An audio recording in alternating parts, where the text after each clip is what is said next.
Bismillahirrahmanirrahim. Assalamualaikum warahmatullahi wabarakatuh. Selamat berakhir pekan. Semoga di akhir pekan kali ini kita semua dapat berkumpul bersama orang-orang tercinta di tengah-tengah keluarga. Di studio kali ini sudah hadir bersama saya seorang anak muda yang aktif di berbagai organisasi, salah satunya yang sekarang ini sedang sedang dijabat di Karang Taruna, yaitu dia sebagai wakil ketua Karang Taruna Indonesia Desa Kopang Remige, Kecamatan Kopang, yaitu Suku Angan ya. Apa kabar? Alhamdulillah. Sekarang kesibukan dari Karang Taruna itu apa untuk kegiatan-kegiatan?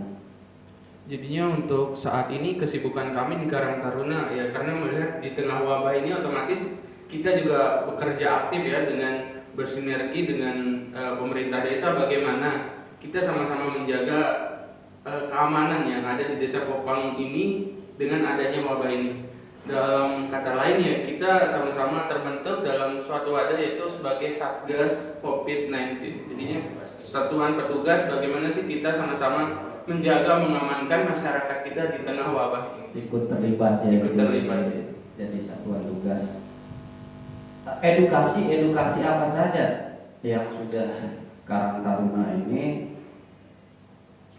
tunjukkan kepada masyarakat di tengah pandemi COVID-19 ini? Edukasi, jadinya selain kita memberikan bukti yang nyata, selain edukasi kita juga selalu turun ke masyarakat, menanyakan kebutuhan masyarakat di tengah wabah ini seperti apa. Seperti kemarin dari sesepuh-sepuh kita, tokoh-tokoh kita minta supaya dari Karang Taruna tersendiri ada ember tempat cuci tangan dan lain sebagainya, sehingga kita dari Karang Taruna bekerja sama dengan para komunitas, organisasi yang ada di Kopang, bagaimana kita mengadakan sebuah tempat cuci tangan. Akhirnya dengan swadaya masyarakat, dengan kepedulian dari masyarakat Kopang, alhamdulillah kegiatan itu terlaksana dengan baik. Kemudian dari segi edukasi, kita selalu turun ke tengah masyarakat, bagaimana kita memberikan sosialisasi, memberikan sebuah pencerahan bahwa apa sih COVID ini, penularannya seperti apa, akibat, serta bagaimana kita akan saling menjaga satu sama lain. Terus setelah ini udah berkolaborasi lah ya dengan pemerintah desa, membantu pemerintah mensosialisasikan bagaimana hidup yang baik di tengah wabah gitu ya. Terus apa saja? Ini udah sebagai pengurus Karang Taruna Desa Kopang ini udah berjalan berapa lama? Jadinya kita yang bisa dibilang masih baru ya, karena baru berjalan hampir 3 bulan, baru 3 bulan kalau nggak salah 3 bulan 4 bulan. Wow. Iya, karena memang udah ada terlebih dahulu pengurus Karang Taruna, tapi karena kayak stuck di sana aja atau macet kegiatannya, sehingga diresapel lah dengan kita yang lebih muda, yang lebih mungkin dipercaya untuk bisa memberi perubahan di Desa Kopang Remige. Oh, berarti sekarang ini Karang Taruna ini Desa Kopang ini udah punya tubuh baru ya, segar-segar ya. Nah, sebagai anak muda yang dipercaya untuk mengurus satu badan organisasi desa, apa visi dan misi kan? Visi dan misinya untuk visi dan misi ya tidak mungkin kita ingin memberikan yang tidak baik ya untuk desa kita, otomatis kita ingin memberikan yang terbaik. Sehingga untuk visi dan misinya ya, dari saya pribadi mungkin berharapnya ya kita ada suatu perubahan, yang terpenting itu bagaimana kita membuat suatu perubahan atau dobrakan yang ya bisa membuat kita menjadi lebih nyaman di tempat kita sendiri. Karena kita ketahui Karang Taruna ini mewadahi pemuda yang ada di Desa Kopang Rembige, sehingga otomatis yang paling kita utamakan adalah yang pertama itu bagaimana kita merangkul. Karena hal yang paling sulit saat ini adalah membuat suatu wadah dan bagaimana para pemuda ini ingin ikut terlibat dalam suatu wadah tersebut. Kadang yang seperti saya sampaikan bahwa kita di Desa Kopang Rembige ini hampir semua memiliki harapan untuk bagaimana Desa Kopang ini bisa memberikan yang terbaik ke depannya. Namun hanya sekedar harapan. Yang namanya harapan kan kadang nggak sesuai dengan keyakinan atau keinginan. Ya manusia itu harusnya memang punya harapan. Kalau di kehidupan itu memang harus ada harapan, harus ada mimpi-mimpi. Kalau tanpa harapan dan mimpi ya bukan hidup lah namanya. Kemudian ini ada program warisan nggak dari kepengurusan sebelumnya? Jadinya untuk program warisan apa yang ditinggalkan memang saat ini kayaknya nggak ada ya, karena kita ketahui dari sejak Karang Taruna yang kemarin, bukan bahasanya kita menjelek-jelekan ya, tapi dari hasil atau dari program kerjanya kita sama sekali Karang Taruna yang saat ini sama sekali tidak ketahui. Sehingga kita dari Karang Taruna, dari pengurusnya selalu turun ke tengah masyarakat, ke dusun-dusun mencari solusi. Apa sih yang diharapkan sebenarnya sama pemuda-pemuda yang ada di dusun-dusun ini? Sehingga kita pengennya sih Karang Taruna ini hanya sebagai jembatan. Ketika masyarakat atau pemuda memiliki suatu keinginan untuk desa ini, lewat Karang Taruna inilah mereka akan bercerita keluh kesahnya. Saya mau seperti ini untuk kedepannya, mau seperti ini. Nah, Karang Taruna ini akan menjembatani untuk membahasakan ke pemerintah desa. Karena Karang Taruna ini kan bisa kita bilang sebuah lembaga yang kedudukannya ada di atau bernaung di kepala desa juga, sehingga segala kegiatan ya kita harus bersinergi, bekerja sama, sehingga ada suatu hal yang akan kita capai ke depannya. Terus setelah turun ke di tengah-tengah para pemuda lah ya, mendengar mereka keluh kesah mereka gitu kan. Kira-kira setelah mendengar keinginan mereka itu target dari Karang Taruna ini, pengurus Karang Taruna ini untuk merealisasikan atau menjadikan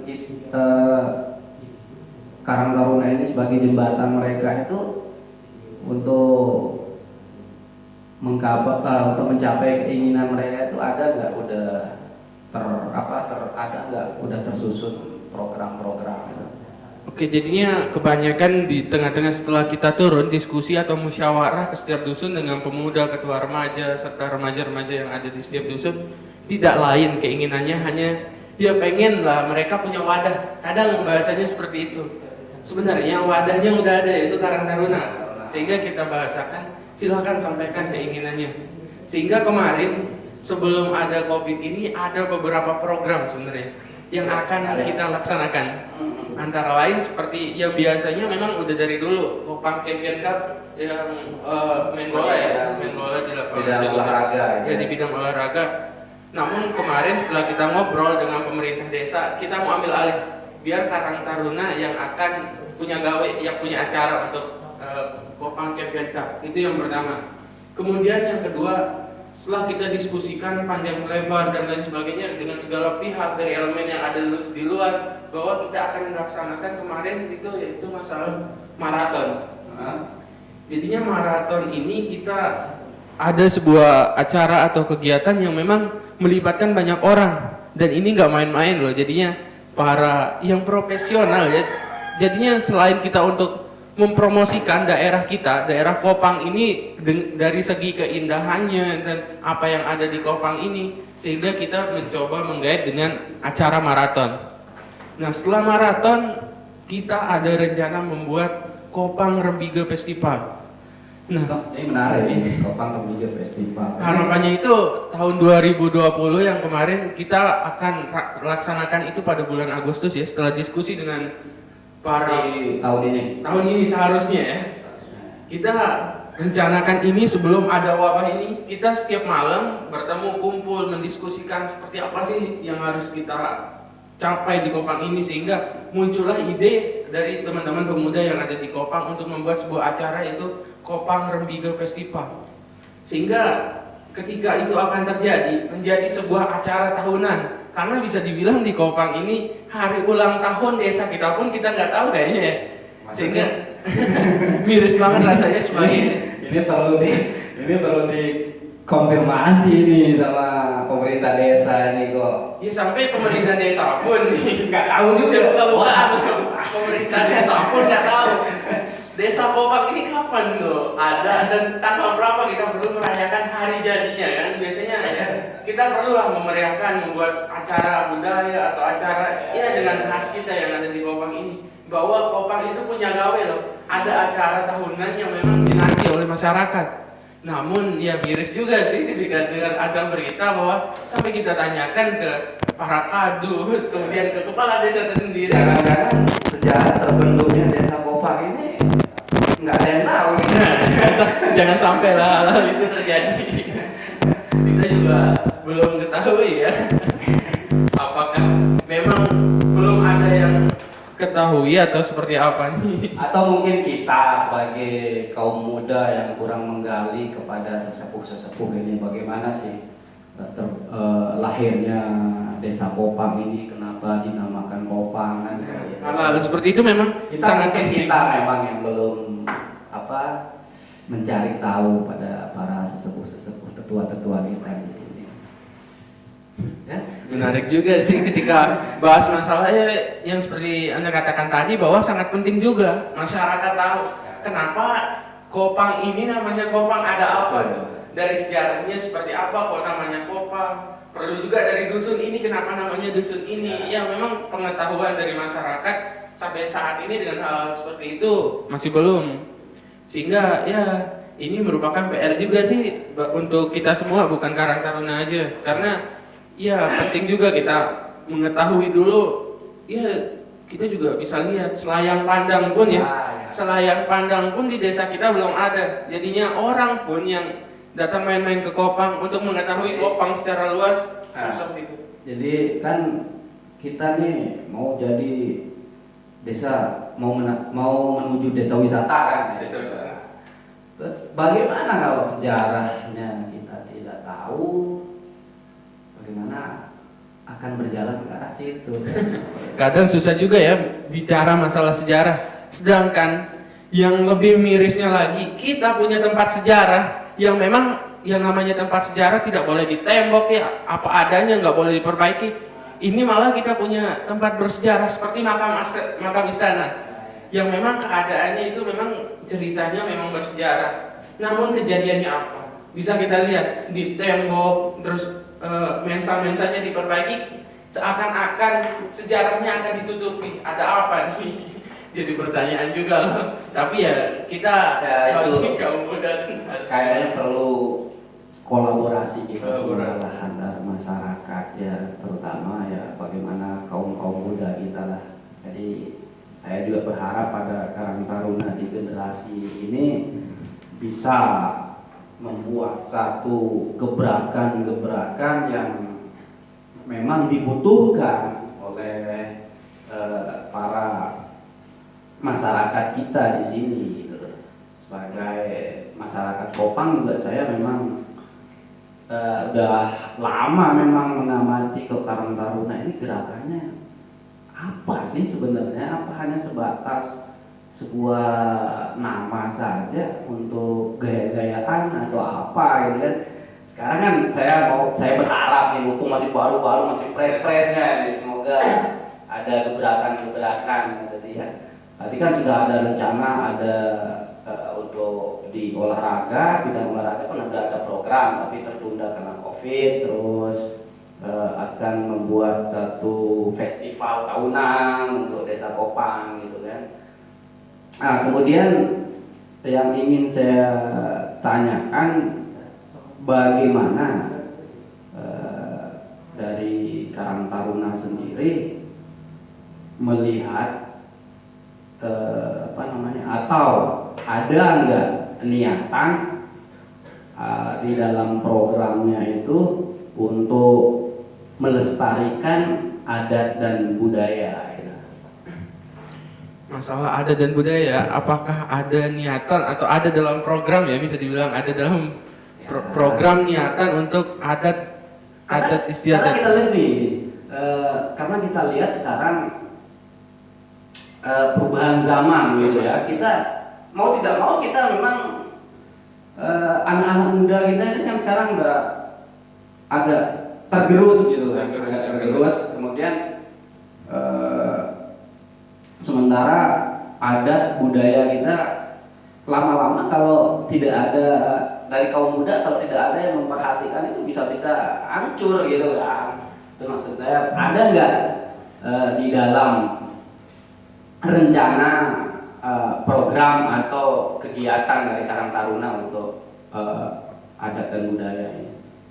Untuk adat dan budaya sih kita punya rencana ya ke depannya, semoga ini bisa terlaksana.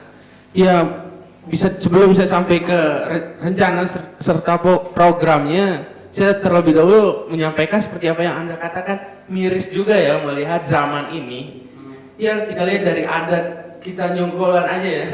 Kalau kita lihat yang dari dulu-dulu bagaimana loh rapinya, dengan bagaimana kita pakai Sesuai tata cara. Ya, sesuai tata cara serta adatnya. Kalau sekarang kan seiring perubahan zaman udah kacau balau gitu. Ya PR juga bagi kita semua, dan saya pribadi di Karang Taruna ya, untuk program serta rancangan kedepannya ada di desa itu ada program pemberdayaan serta pelatihan. Memang di lembaga yang ada di Desa Kopang memang ada yang memerhatikan ya, seperti lembaga adat Sasak. Namun jika kita tidak berkolaborasi, bekerja sama dalam hal ini kan, mungkin kita di Karang Taruna bagaimana loh menceritakan atau mengedukasi para pemuda ini bahwa seperti ini loh budaya, atau seperti apa kita akan membuat sebuah kegiatan, mungkin fashion show, seperti apa kita menggunakan pakaian adat dan lain sebagainya. Yang penting kegiatan itu bisa menarik daya tarik dari para pemuda yang ada di Desa Kopang Rembige. Ya, karena targetnya yang saya dengar kan dari pemerintah desa juga, untuk Desa Kopang Rembige ini sendiri akan menuju ke daerah desa wisata gitu kan. Nah kalau para pemuda kita bisa melihat itu adat dan budaya ini bisa dijual loh untuk para wisatawan. Bagaimana sih adat Sasak itu yang sebenarnya gitu kan? Bagaimana sih budaya Sasak itu gitu kan? Itu butuh perhatian gitu. Semoga di kepengurusan Anda yang baru ini ya ada rencana untuk untuk menumbuhkan kecintaan para generasi muda kita kepada adat dan budayanya. Bagaimanapun adat dan budaya kita ini adalah sebuah jati diri kita gitu loh. Jadi harus dilestarikan lah kalau saya angan-angan saya ya, dan saya berharap pada pengurus Karang Taruna ini untuk bisa merealisasikan itu, mengkampanyekan itu kepada teman-teman rekan-rekan muda kita yang ada di Desa Kopang Rembige. Ya jadinya memang kalau saya lihat miris banget ya. Saya selalu berpihak kepada pemuda nih. Karena di sini pemuda juga tidak salah dalam artian ya kenapa dia seperti itu dan lain sebagainya. Mungkin salahnya di sini kita kurang memerhatikan. Mereka kurang diperhatikan. Dalam sebuah cinta, hubungan aja bisa rusak dengan tidak adanya sebuah perhatian dan rasa kepedulian. Begitu juga dalam sebuah kepemudaan, dalam sebuah organisasi. Nah jadinya kadang pemuda kita sekarang terlalu banyak sibuk dengan yang ada di sekelilingnya aja. Nah Sehingga kalau saya lihat pribadi ini setelah keliling dari beberapa dusun, masuk sana sini, keluar masuk dusun yang ada di Desa Kopang, tidak lain, mereka hanya ingin bagaimana para pemuda ini bisa bersatu, membuat sebuah dobrakan. Jadinya di Kopang ini, gimana ya ngomongnya, saya selalu sedih ketika bahas Kopang karena bisa dibilang Complicated lah ya complicated. permasalahannya. Karena di Kopang ini seperti yang saya miris juga dari pemerintah desa, jadinya saya agak menyindir sedikit ke pemerintah desa saat ini. Wah, jangan-jangan jadi oposisi apa partner nih? Nggak oposisi juga saya. Karena melihat yang terjadi saat ini kan, masyarakat kita sekarang kekurangan media informasi. Apapun kegiatan dari kepala desa dan pemerintah desa, banyak masyarakat keluhkan karena tidak mendapat informasi. Sehingga dengan adanya seperti studio Sang Guru dan media informasi yang lain, itu ya sangat saya syukuri ketika ada di Kopang. Karena bantuan atau program pelatihan pemberdayaan dari desa, banyak masyarakat tidak ketahui, hanya memanfaatkan para kadus-kadus saja. Informasinya Tidak sampai ke masyarakat. Sehingga saya berharapnya di Desa Kopang itu kalau tidak salah ada berugak desa. Jadinya berugak desa itu adalah yang ditugaskan untuk memberikan, menjadi media informasi yang ada di Desa Kopang Rambiga. Namun yang saya paling sedihkan dan paling miris itu ketika banyak komenan atau banyak status postingan di Facebook malah menyindir pemerintah desa. Jadi oposisi, ya, jadi harusnya jadi partner gitu kan. Memang tidak kita salahkan ya ketika ada masukan atau ada kritikan melalui media sosial, seharusnya di sana ada muncul pemerintah desa memberikan solusi seperti ini loh masalahnya dan seperti ini. Kebanyakan pemerintah desa ini meminta ketika ada keluhan dari masyarakat langsung datang ke kantor desa. Seharusnya diberikan ada ruang untuk kritikan atau masukan seperti apa. Seperti yang kita lihat di provinsi kita di Nusa Tenggara Barat itu ada sebuah aplikasi di Play Store itu namanya NTB Care. Jadinya NTB Care ini adalah apapun keluhan dari jalan dan lain sebagainya, kita bisa berkeluh kesah, kita bisa bercerita. Misalkan ada sebuah kepala dinas masalahnya seperti ini dan lain sebagainya, kita bisa keluh kesah lewat sana. Ketika ada jalan yang memang itu tugas dari Provinsi Nusa Tenggara Barat yang belum selesai, bisa melalui sebuah aplikasi yang namanya NTB Care. Jadinya kalau kita di Kopang kayaknya tidak perlulah NTB Care atau apa, cukup pemerintah desa itu punya media sosial, punya media informasi untuk masyarakat. Kalau memang tidak bisa untuk memberikan media informasi melalui online, coba taruh mading di setiap dusun untuk memberikan informasi kepada masyarakat. Jangan sampai masyarakat selalu diminta untuk datang memberi sebuah permasalahan apapun itu datang ke kantor desa. Nah itu kan oke. Itu bisa menjadi ruang masuk Karang Taruna di situ kan sebagai medianya masyarakat. Kan bisa juga di situ. Ada celah lah gitu kan. Kalau dibilang ada celah sih bisa-bisa aja gitu. Kita bisa saja turun langsung ambil bagian. Namun ketika ada yang sudah berada di posisi itu sekarang, terus kita mau tiba-tiba dari Karang Taruna ambil bagian itu, jangan sampai itu menjadi suatu masalah juga. Karena ini udah ada yang punya bagian. Begitu juga dengan BUMDes. Sekarang BUMDes Desa Kopang itu mangkrak. Kita nggak tahu siapa yang punya kerjaan, siapa ketuanya, kenapa bisa mangkrak. Saya bukan pernah disuarakan nggak? Jadinya saya pernah bilang bahwa kita dari Karang Taruna akan mengelola BUMDes. Akhirnya dari kepala desa sendiri, oke, nanti akan kita bahas dengan ketuanya. Sampai saat ini kita belum mendapatkan hasilnya. Semoga Bapak Kepala Desa bisa menonton video ini sehingga ya jangan sampai saya selalu bertanya masalah BUMDes dan lain sebagainya ya. Mungkin lagi sibuk di Satgas Covid nih pasti. Ya kalau dibilang sibuk ya semua orang juga sibuk gitu. Jadinya saya bukannya mengkritik atau menyindir, ya memang harus kita sampaikan gitu. Ya kritikan itu positif untuk sebuah apa namanya kritikan positif untuk para aparatur desa kita di sini. Itu perlu kita budayakan kritik. Tapi bagaimana mengkritik yang sehat, bagaimana mengkritik yang yang positif itu haruslah ada apa namanya, ada jalur-jalurnya gitu. Kita harus bisa mengkritik dengan data lah. Benar-benar sih. Kalau kita mau mengkritik dengan data ya, karena bisa kita lihat semua. Ini juga bukan saya menyuarakan apa yang ingin saya sampaikan. Kadang banyak masyarakat mengeluhkan dengan ya seperti contohnya kayak kita bahas masalah BUMDes. Jadinya kita ketahui BUMDes saat ini banyak masyarakat juga bingung BUMDes itu apa dan seperti apa BUMDes itu. Sehingga saya kebetulan kan juga merupakan bagian dari atau lembaga yang ada di Desa Kopang Rembiga, sehingga ikut ambil bagian sehingga coba menanyakan hal itu, apakah BUMDes saat ini memang mangkrak atau seperti apa. Karena kan di sana kita ketahui BUMDes saat ini di sana ada alat fotokopi, ada komputer dan lain sebagainya. Jika terus-terusan didiamin, di sana juga ada ruko bertingkat. Daripada didiamin, ada alat, ada ruko. Kalau memang didiamin ya udah jual alatnya, sewain rukonya kan selesai. Ada pendapatan dari desa juga gitu. Sumpah beja.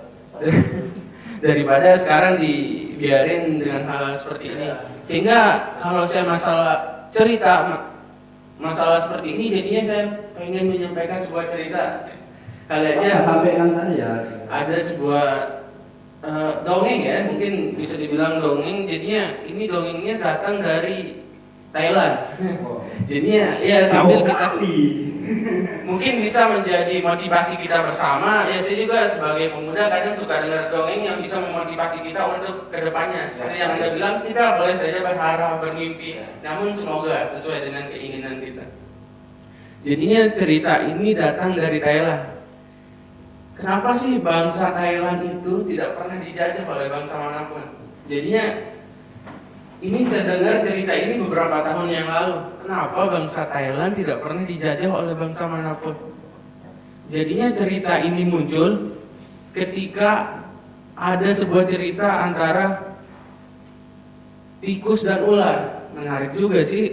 Oh salah, antara petani dan ular. Menarik juga. Jadinya cerita ini ketika ada sebuah petani masuk ke dalam sebuah hutan, yang ternyata hutan ini masih memiliki banyak hewan buas di dalamnya. Ketika masuk ke dalam sebuah hutan, si petani ini langsung dikejar oleh seekor harimau. Berlari dikejar, hampir diterkam kakinya. Si petani ini nyebur atau sembunyi ke dalam sebuah sumur. Nah, sumur ini, di dalam bawah sumur tersebut ternyata ada sebuah liritan besar yang tidak lain ternyata adalah ular juga yang sangat besar. Akhirnya si petani ini masih bergelantungan di antara bibir sumur tersebut. Bisa dibayangkan di bawah sumur tersebut, di atas sumur ada seekor harimau. Di bawah sumur tersebut ada seekor ular. Nah, ketika saat itu si petani ini kebingungan mau seperti apa. Nah, di atasnya itu, di atas sumur juga ada sebuah pohon besar, dan di sana ada sebuah sarang lebah juga. Ketika menetes sedikit maju dari sarang lebah tersebut, menyicip dari bibirnya si petani itu sambil si petani bilang, ternyata hidup ini sangat manis. Ya ceritanya cuma begitu aja. Jadi pertanyaan juga ya, kenapa ceritanya sampai sana? Ternyata setelah saya lihat dari beritanya itu, kok ceritanya nggak sampai akhir? Kenapa bangsa Thailand itu bisa tidak dijajah dengan sebuah cerita yang seperti itu? Ternyata kuncinya orang Thailand itu, orang-orang tua bangsa Thailand itu tidak pernah menceritakan sampai akhir cerita. Nah jadinya buat kita mungkin bisa memotivasi kita. Jadinya bangsa Thailand itu, orang tua bangsa Thailand itu tidak pernah menceritakan sampai akhir cerita. Jadinya buat kita yang ingin, yang punya mimpi besar ke depannya, biar kita yang buat ceritanya. Seperti apa kita menggambarkan cerita. Kalau kita orangnya penakut, otomatis kita akan diterkam oleh harimau tersebut. Kalau kita orangnya optimis, pemberani, akan ada solusi atau ide ke depannya seperti itu. Sehingga saya berharap dengan sebuah cerita seperti itu bisa memotivasi para pemuda yang ada di Kopang ini. Bagaimana yang namanya sebuah keberanian itu bukan sekedar kita hanya bermimpi, tapi bagaimana kita bisa mewujudkan sebuah mimpi tersebut. Saya juga selalu berharap intinya untuk pemuda Kopang, yuk kita bagaimana memberikan sebuah sinergi, memberikan sebuah perubahan untuk Desa Kopang Rembiga ini. Menarik. Jadi intinya kita jangan terlalu fokus pada permasalahannya. Kita harus bisa fokus pada solusi. Solusi, benar. Pas banget sih. Iya kan? Iya benar. Karena ya kalau kita selalu bermasalah dan cari masalah, kita selalu diskusi. Malah akan menimbulkan masalah yang baru. Masalah yang lebih besar lagi. Sehingga kalau kita tidak memikirkan solusi dan lain sebagainya, tidak bakalan kelar masalah.